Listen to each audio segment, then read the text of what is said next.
this doesn't feel good. Like, people are not treating me lovingly, but I know my intentions are good.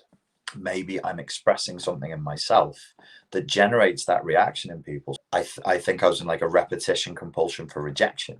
So I could experience rejection again and again. Everything that we disavow, we put into the shadow.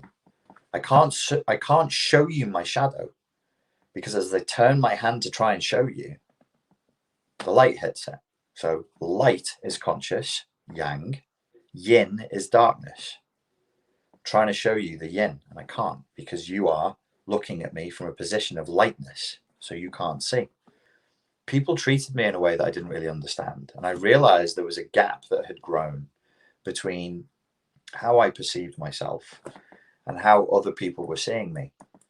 They could see my shadow, and I couldn't see my shadow. I could just see what my conscious mind was allowing me to see.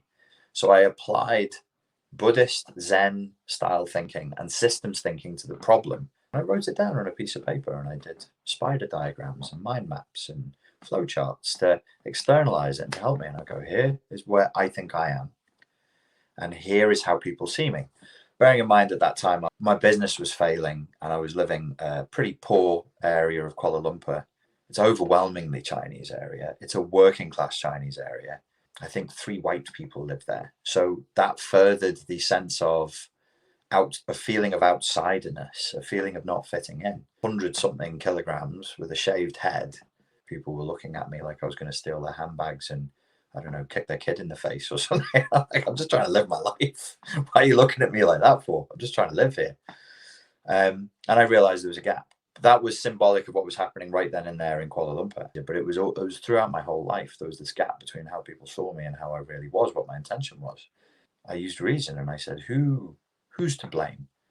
And I was like, they're to blame. The racists. Maybe the Chinese aunties were laying it a little bit thick with me.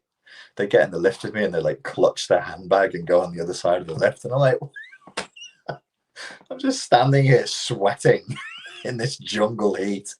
Do you think I look like I have the energy to steal your shitty bag? But I'd get grumpy about it. And I'd be like, okay, where's the responsibility? Okay, them, maybe, a little bit. But why should they? Why should they be friendly to me? Why should they? They don't know me. I don't belong there. Is there anything I can do about this situation? I could start speaking Cantonese. I could change the way I approach people. I could try putting a smile on my face, and I could appreciate the fact that I was physically taller and heavier than everybody around me. So that was me in objectivity. I went into objectivity, and I was like, how do I look? How do I act? Am I warm and friendly?